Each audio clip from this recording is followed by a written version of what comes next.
It's promising to have power fully restored to South Florida by Sunday, but that's little comfort for those who remain in the dark. While maybe just across the street, perhaps your neighbor has power. Local 10 News reporter Kristen De La Rosa joining us live now for one complex in Miramar that has partial power. Christian. Calvin, first I want to share some breaking new details that we've obtained just within the past half hour. The last thing people want to hear right now, it is looking like FP&L will not make its weekend deadline. This is new information we're obtaining from their website. In Broward County, that ETA for restoration has now been pushed to Monday. And in Miami-Dade County, that ETA has now been pushed to Tuesday. This apartment complex here in Miramar, a good example of what we've seen as far as progress so far.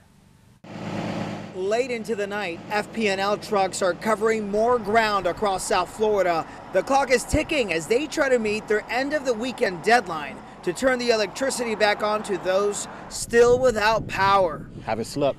You haven't slept? Yeah, not at all. Helping those struggling to endure, many schools are opening their cafeterias, providing something warm to eat, something cold to drink. And this is my first hot meal.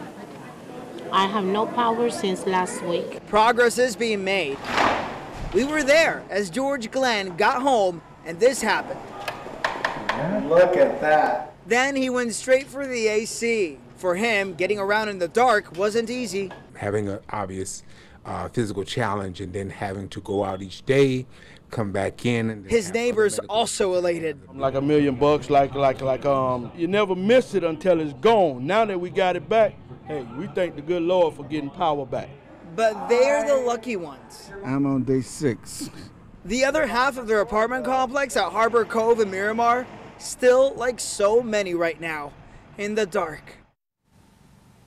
And again, so many people planning, expecting for their power to be turned back on by this weekend deadline. Again, FP&L sources telling us that they will not meet that deadline, and we're already getting strong reaction. The Miami Shores Village mayor texting me saying he is deeply disappointed, and the mayor over at Village Pinecrest putting out a statement saying that he plans to take aggressive legal action against FP&L.